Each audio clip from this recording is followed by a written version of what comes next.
This week on Mastering Dungeons, our main topic is going to be draw steal. What happens after the combat? So we've already discussed making characters. We've discussed the basics of combat and the game loop. We've discussed what you can do during combat, and now it's time to take a rest. But before we rest, Teos, we want to discuss a little bit about ending combat because we get instructions in the Draw Steel book about ending combat and some of the nuances of it that you might want to use for Draw Steel. So could you tell us a little bit about that? Yeah, and this and some of the other things we're going to cover in this episode will speak to our question that we had in our first segment that said, is Draw Steel, does it have no role playing? Does it have role playing, right?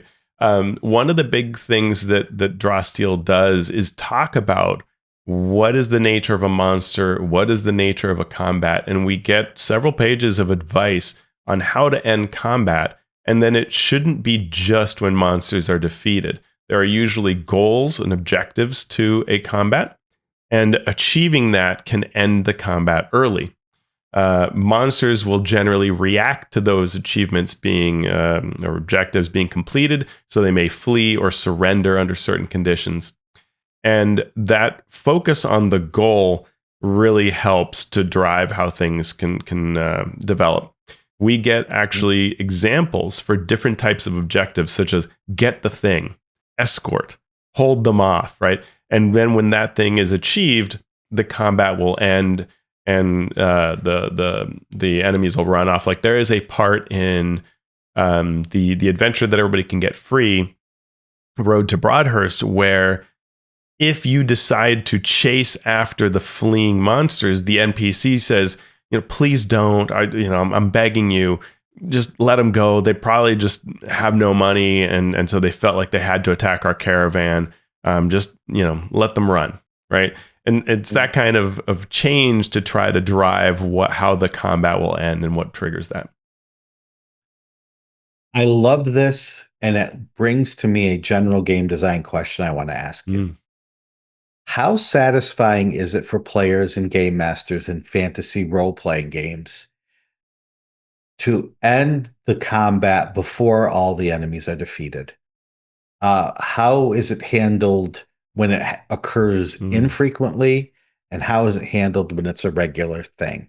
So I'm thinking about running D&D, and you get to a point in the combat where you know that the characters are going to not just win, but they're not going to take a lot of damage. Right. And it could be another 20 minutes of rolls, but where the outcome is a given. Yeah. So you say, all right, I'm going to call the combat here. The enemies flee.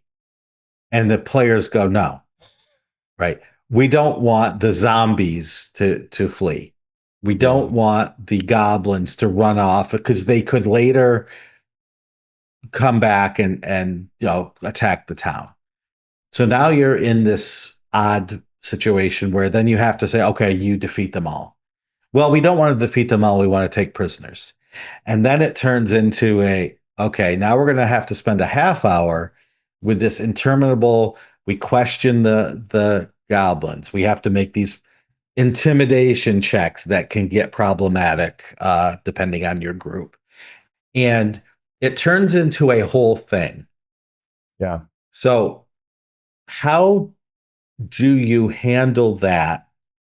Not just in D&D, but in any sort of game. So everyone feels satisfaction. Yeah, no, you're right. I mean, and I just at Game Hall, I had a game where the DM just said, you guys are going to win, let's end. And I think a couple people would have said, like, actually, we're okay to keep going. But what the DM's really saying is, I've got a pacing issue and I got to move this on. And that's fair, right? Ideally, you handle it other ways. I know Mike Shea and others have given really good advice on trying to do that. So there's a pacing issue that I think is separate from this. What I think Draw Steel is hoping to do is to create a different expectation at the table, so that you don't have this disconnect. Because I think what D&D does is it has a default 99% of the time reinforced situation of kill all the monsters. And Mhm. because that's happening, the one time the DM says, let's wrap it up, that creates this sort of tension because the expectation is so clear, right? Mhm. And your monsters do things like, recharge on a 5 to 6, which would be 6 rounds or 5 rounds in on average, right? And so that ends up, or actually a third of the time, so 3 rounds. Um, that creates this expectation that you need to go to certain lengths to get the excitement back on your monster side. Drawsteel has things like Malice that help you get away from that, right? In addition to some recharge values. So I think what they're trying to do here is say, look, if consistently you as director are ending the combat based on objectives, Mhm. players will understand that that's how it works and they'll Mhm. look to that. Mhm. I think you said the magic word there, which is malice. Mm, When I think about it, malice is something that makes every round of combat in Draw Steel dangerous yeah. because it's not just the number of monsters, it's the whole setup of the economy where the game master could spend all their malice and do something with just one monster remaining. Yeah. So it more behooves the players to say yes, the enemies run That's true. away, please and thank you, Yeah. because it's more dangerous to have monsters around at the Yeah. end in Draw Steel than it is in some other games. Yeah. Yeah. I mean, in D&D, they might not hit you. You might make your save and then don't take much damage. And your damage pools are really high. But here, and it's true of Daggerheart as well, you don't want to have to spend another armor on an easy Mhm. fight because Yeah. that's a problem for the rest of the day. And similarly, with the way that, as we'll talk about with resting works and Draw Steel, you don't want to take another hit point of damage. And guess what? Monsters always do something to you. So you'll Right. take damage. Ending early is much better. But also, I think that if the focus is on that kind of, like, people often say, like, how do we humanize, how do we treat monsters like creatures? Well, this is one of the ways they do it. You say Mhm. every combat should have the concept that there is an objective to be achieved. And you might not quite Mhm. know all the factors, right? The monsters might surprise you or whatever, but if you're going towards that objective, then you realize you have alternate means of achieving victory versus killing everything, right? And it is Mhm. kind of neat. It's cinematic as well, right? If you think about a lot of times in movies, it isn't always about killing all the stuff. It's about Mhm.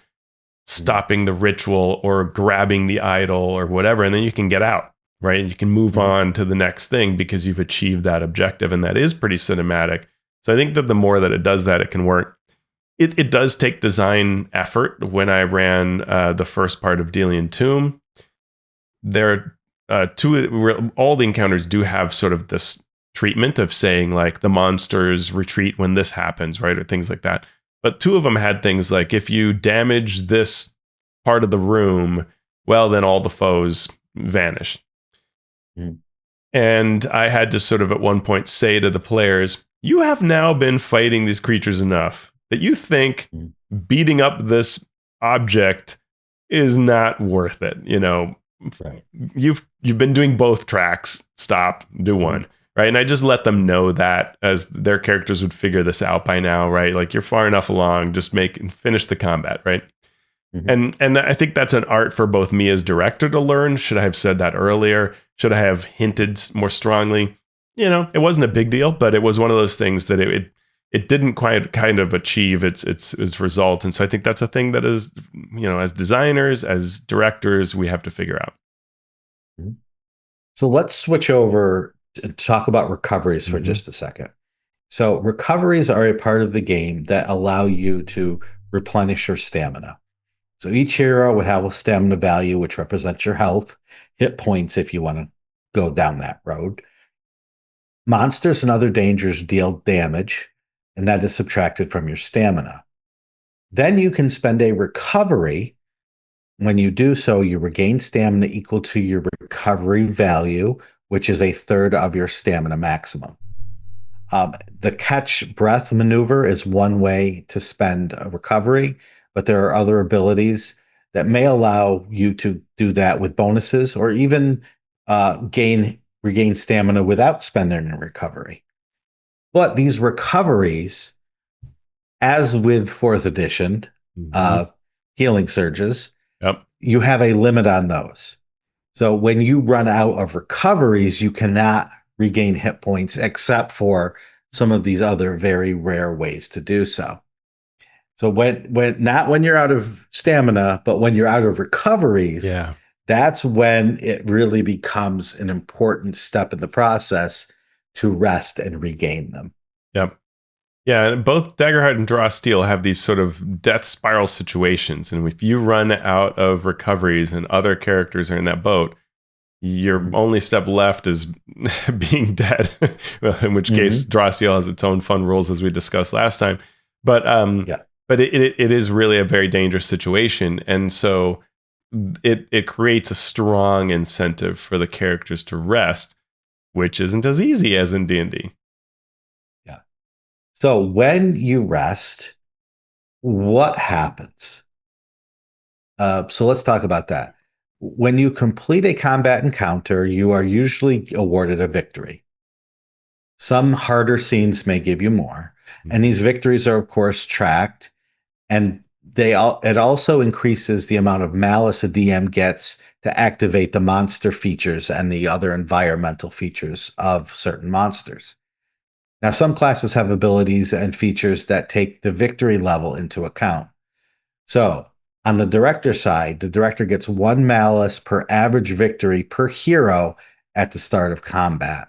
And then each round during combat, the director gets one malice per hero plus the combat round number. Yeah, So, always getting, as I mentioned a few minutes ago, always getting more malice, even round by round. yeah. Yeah, and so it's really that burst at the beginning, right? What the victories are doing is giving you that first initial pool. It doesn't affect later rounds, but that's still pretty significant because it gives you that ability. In general, I think it's supposed to favor the heroes, but it also favors the DM. Mhm. And what this does is it solves the problem that we see in D&D of the 1 minute or the 1 hour Adventuring day. adventuring day, right? Because there's no reason in D&D other than plot related reasons Hmm. not to rest.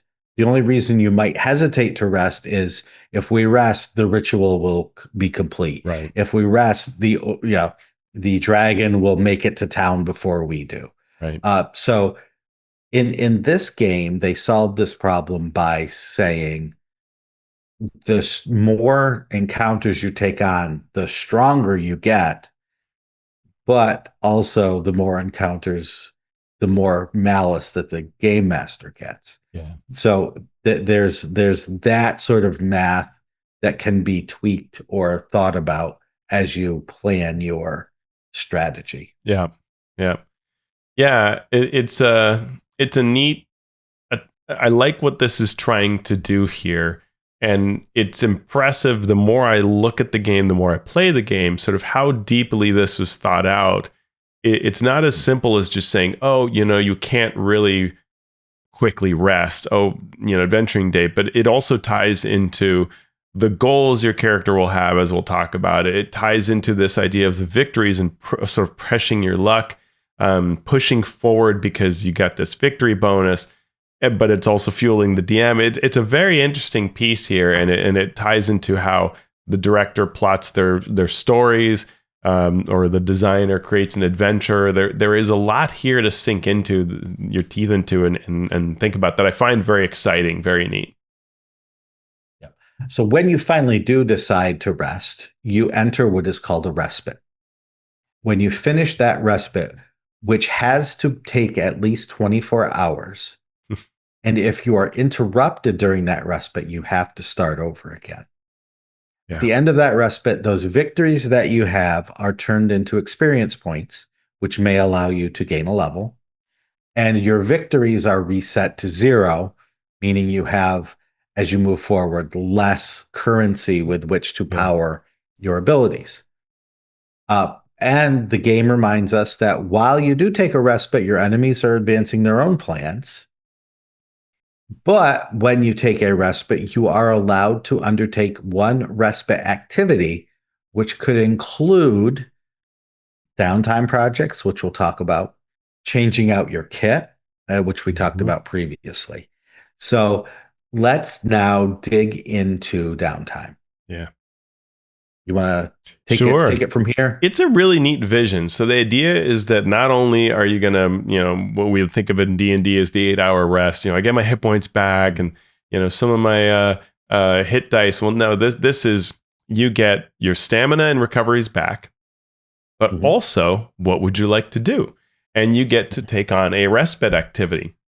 And these respite activities are a built in way to say that players and their characters can have longer term goals. It speaks to that sort of is there role playing in the game question we got at the beginning of our first segment.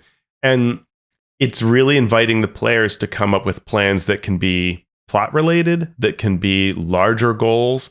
It's that sort of thing like, do you want to build a castle? Do you want to run a tavern? Do you want to build a catapult to deal with this problem? Do you want to research the secret lore of this cult that the DM's been telling you about?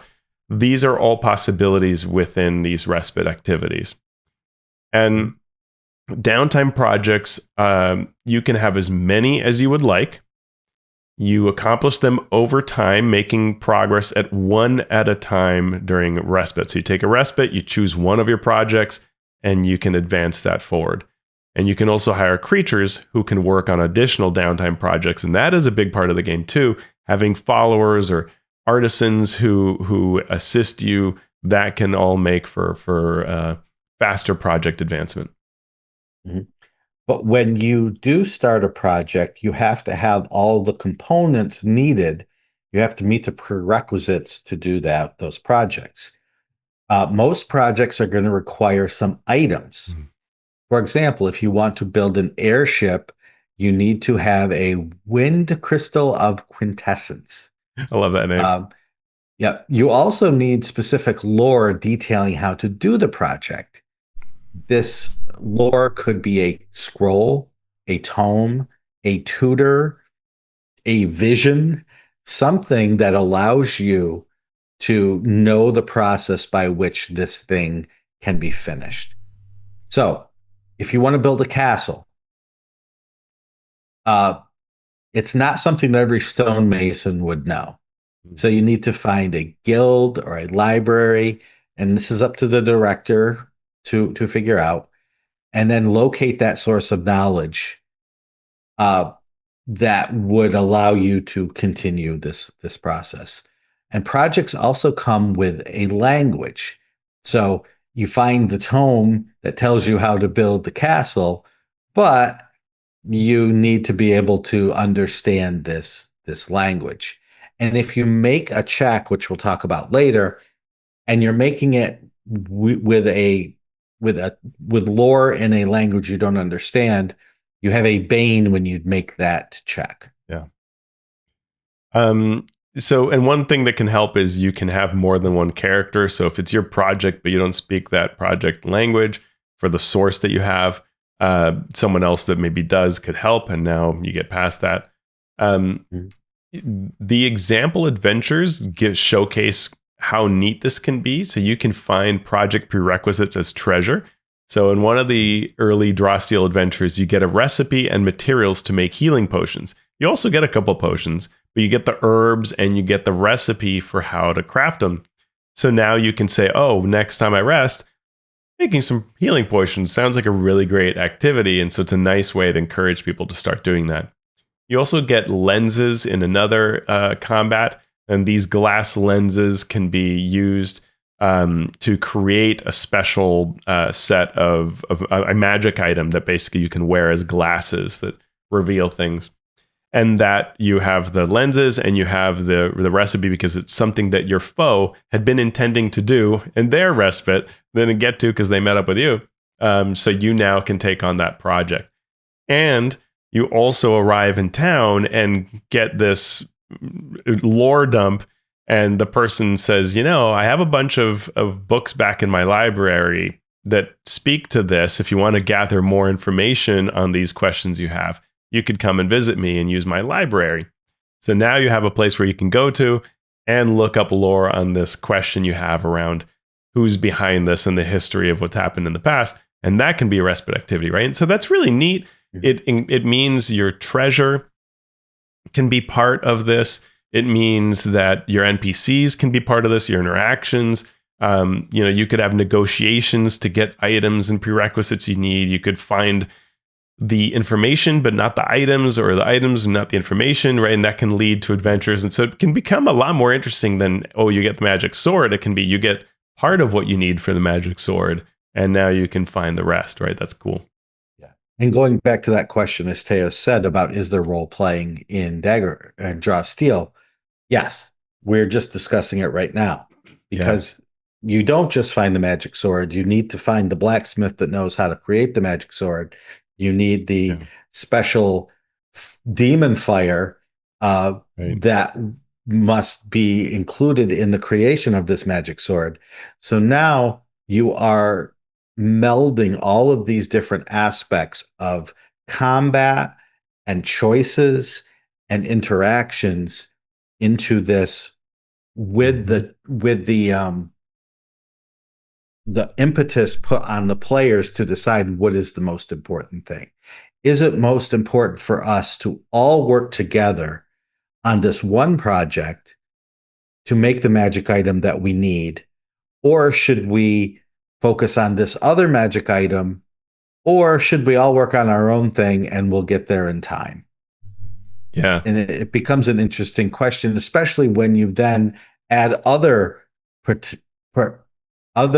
possible downtime activities that may also be important, like Yeah. researching an enemy or anything along those lines. And that's exactly what I love about downtime kind of concepts, is where the players get together and say, well, I want to help raise my dragon hatchling that we found that one encounter, and the other one goes, well, I want to train our follower to be stronger in battle, and the other three go like, well, we want to help craft the catapult that's going to be used against the enemy, right? And that becomes really fun. Those kinds of decisions are really important, and they help create larger goals, right? Because maybe you want to open up a tavern, and so that's something you're slowly working on. I want to own the tavern in town, so I want to start building it, gathering all these points together. That's really cool.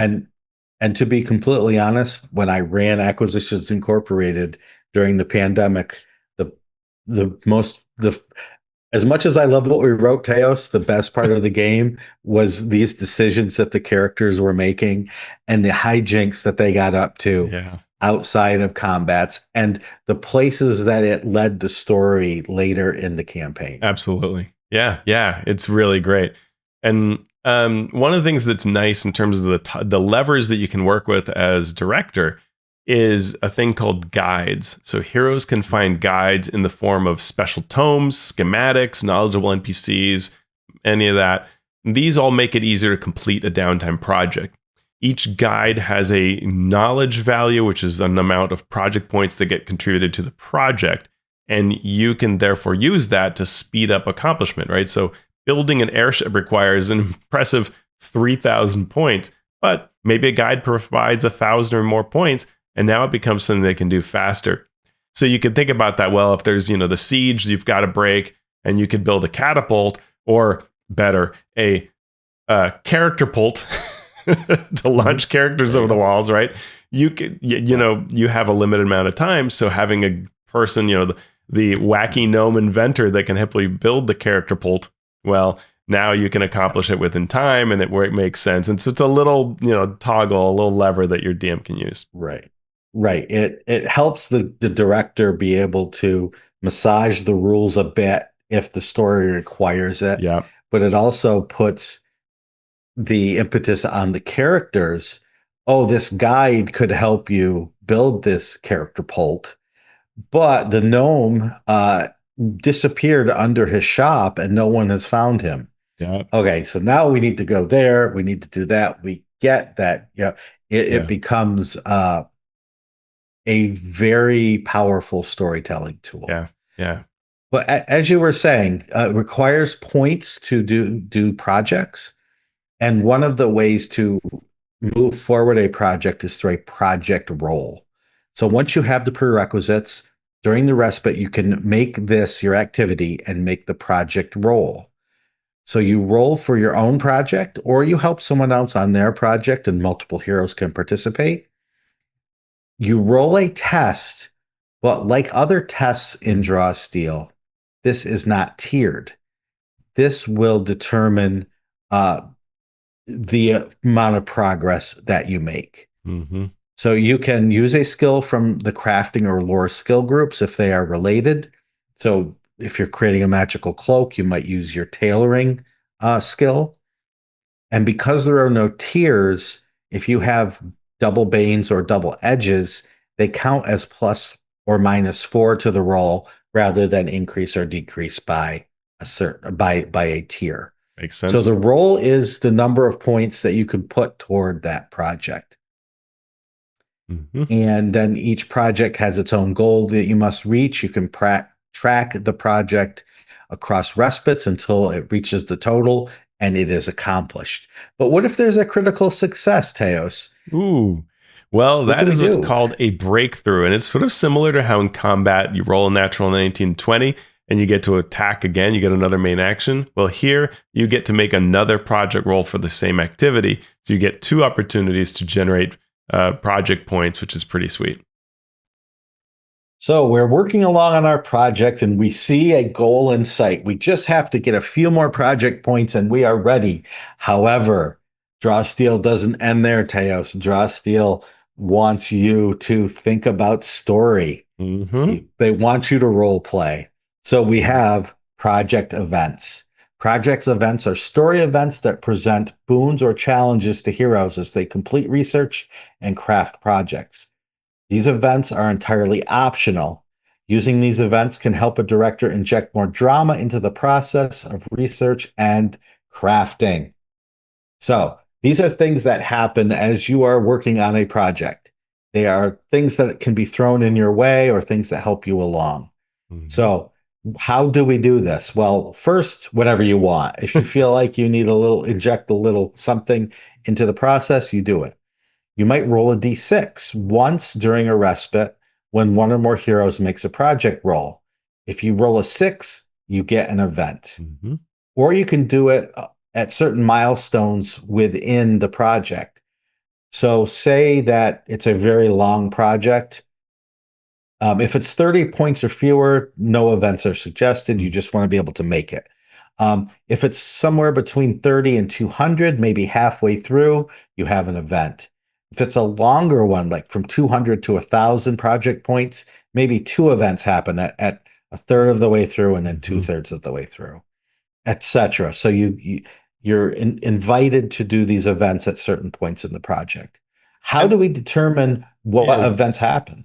and can I just say, like, I love this because one of the things that happens is you get the story angle of like, oh, I want to build the catapult and I want to research the cult and I want to train my dragon, and then you're just kind of rolling numbers, and then next time you're kind of just rolling numbers too, and so the story of it can sort of fade a bit and it gets Yep. mechanical and rote. Mhm. And this is what injects the story back into it, is knowing, well, at any point it could go wrong. And what's fun is that it also invites the director to just say, well, there's no event, but let's talk about what happens, right? And you can Sure. get into that process to sort of build on the respite activity, give it a little fiction, a little story about it, a little back and forth. And then you can drop one of these in there more smoothly because you're already kind of having this narrative basis to it.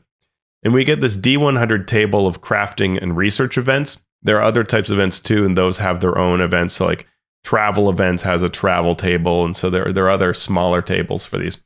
But the main crafting and research events have 50 or so events you can roll on off this D100 table. And these are intended as narrative prompts. So, Shawn, maybe we go back and forth. One here is before the roll, the hero learns that several sages working on similar projects have all mysteriously disappeared. Someone or something is abducting these experts for some nefarious purpose, and the hero could be next. Or after the roll, a physical project source or crafting component comes to life and attacks the hero. Magic within these items has been corrupted. If the hero can fix the corruption without destroying the item, the project is saved. But doing so requires a special ritual. Or before the roll, the hero gets a visit from an NPC who they have helped in the past. The NPC has found a guide that relates to the project and gives it to the hero as a gift of thanks. Or before the roll, a sage approaches the hero and offers to become a guide.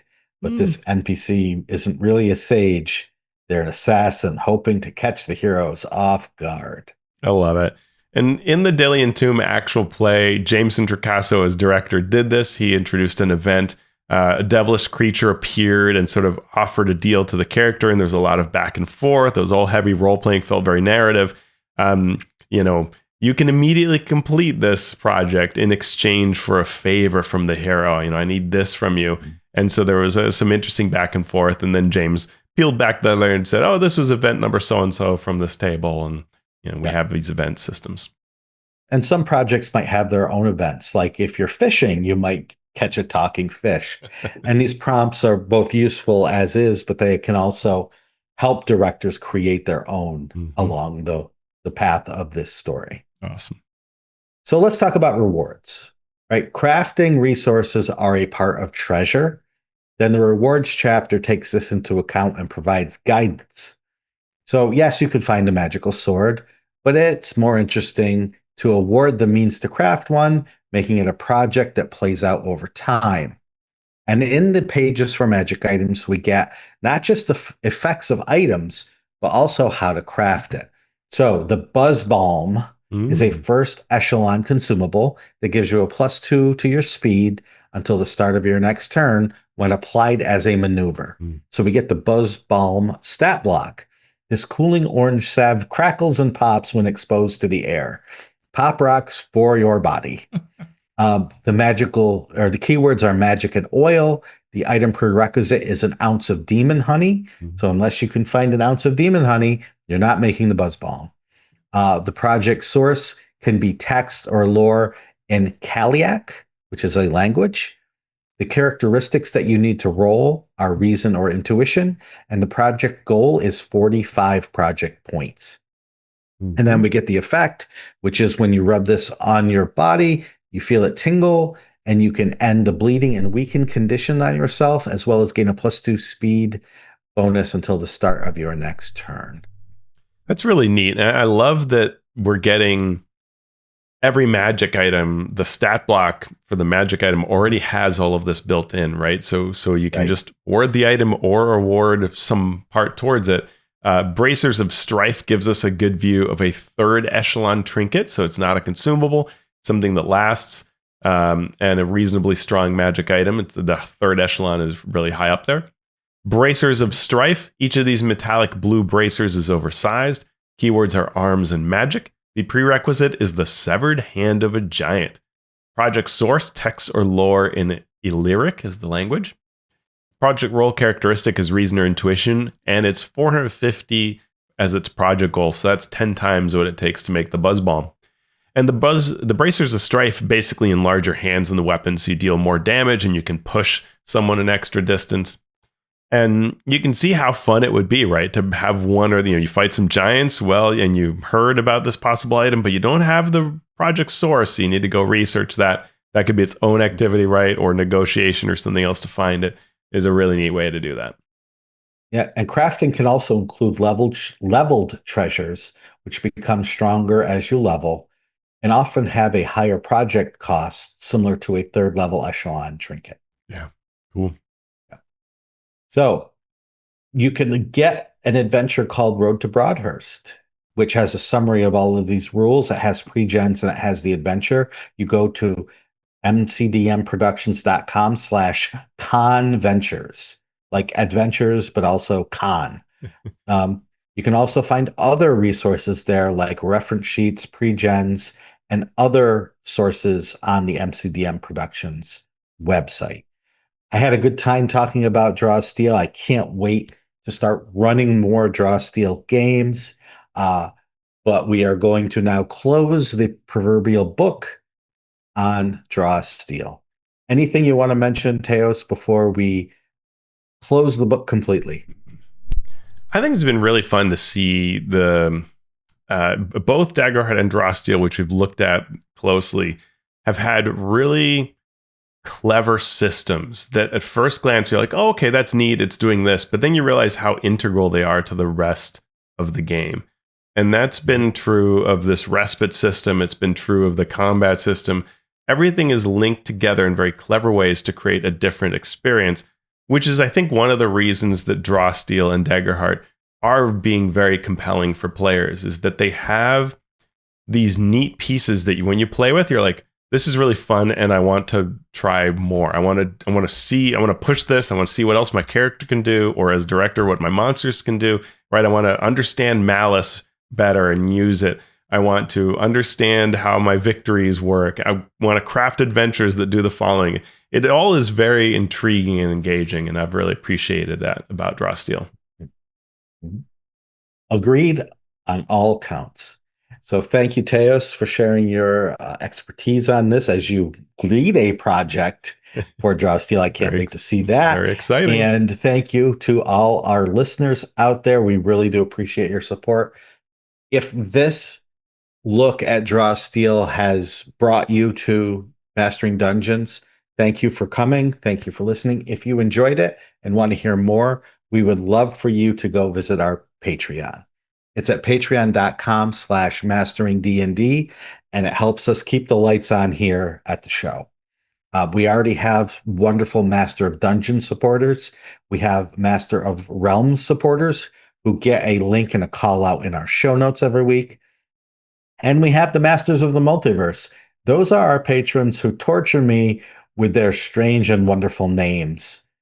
People like Agile Monk of Fantasy Companion Workshops, Keith Ammon of The Monsters Know What They're Doing, Lou Anders of Lazy Wolf Studios, Craig Bailey, Rudy Chainsaw Basso, Dave Bastiensen, Derek the Bearded GM, Steve Bissonette, Merrick Blackman, Calvin Bridges of Alos, Robo Ballon, Kevin Criswell, Dead Inertia DM, Evil John, Evan at Nimbleco, Will Doyle, Andy Edmonds at nerdronomicon.com, James Fisher, Vedwalcles G, Scott Fitzgerald Gray at Insane Angel Studios, Ben Heisler and Paige Lightman, Sean Hurst, Hyperlexic, the Jaunty Mantis TTRPG podcast, Mark and Mary's Gaming Compound, The Mighty Jerd, JL at Tileforge, JR of The Twilight Perspective, JT Evans, Brian King, Jim Klingler, Gail Hormandy, Chad Lynch, Paul Mata, The Mathemagician, Jaron from Mathis Arcanum, Eric Mengi, Anna B. Meyer of Fantasy Cartography, Trey McLemore, John Mickey, Sean Molly, Falcon Neal, Tom Nelson of the Deck of Player Safety, DT Norris of DT and Dragons, Phil Wirt from Page, the Philadelphia Area Gaming Expo, Philip and Lindsay, Frog Prince at Tentacle Squelching Wetly, Post Fiction RPG Audio, Ricardo Who Might Adventure, Robert Pasley, Vladimir Prunner from Croatia, Ozymandias Rex, Runner Rick, Chance Russo at Drago Russo, Andy Shockney, Krishna Simosa, Tim Smith, Spark from Dunner Games, Jeff Stevens at jeffstevensgames.com, Josh and Lee Wanika of the Tabletop Journeys podcast, Talos the Stormlord, Jeremy Talaman from the D&D and TV podcast, Tres, Ryan Truk, Joe Tyler, Marcelo de Velasquez, the Valiant DM, James Walton, Graham Ward, Jason Ward from Accidental Cyclops Games, Javier Waziak, Waterford Wizard, Chris Webster, Zach Types, and last but certainly not least, Z. Walt Winfrey, who played at two of my tables at Gamehole Con, playing the Monster Hunter Zwalt. It was a pleasure to see you in person, and it's a pleasure to talk to each and every one of you every week. If you can't help us at our Patreon, which is again patreon.com/masteringdnd, you could also help us out by leaving a review wherever you listen to the show. And if you watch us on YouTube, one, why would you do that to yourself? But two, subscribe and comment and like and thumbs and all the stuff. Thank you so much. Teos, anything going on with you social media wise? Yeah. This week I'm putting out a video reviewing the Stranger Things set. It's just a relatively short one, but folks had asked who enjoyed the review of the Heroes of the Borderlands set. So I took a quick look at sort of what this does for the nostalgic 80s and the style that they created this. I love the theme of the set. So you can look for that video. Find me through alphastream.org. Where do we find you, Shawn? I am on the socials, SHAWN, Shawn Merwin. So go at Shawn Merwin, all the places. You can also follow the podcast at Mastering D&D on all the places. Uh, and that's where we are. So we've gone through this. It feels like we've gone through this twice, Teos. I don't know why Yeah. that is. Deja vu. But let's what are we gonna do now? Well, what I'm going to do, hot off of my experiences at GameholeCon, is I think I'm going to sign up for this organized play campaign for Dark Sun. But what I'm going to do is demand that I be allowed to play a Domestics, which is a orca that Keith Amman gave me for his latest book. You think that'll be good? Little orca and Sands of A Athos? little orca in Athos. I love it. I just hope it has a lot of recoveries.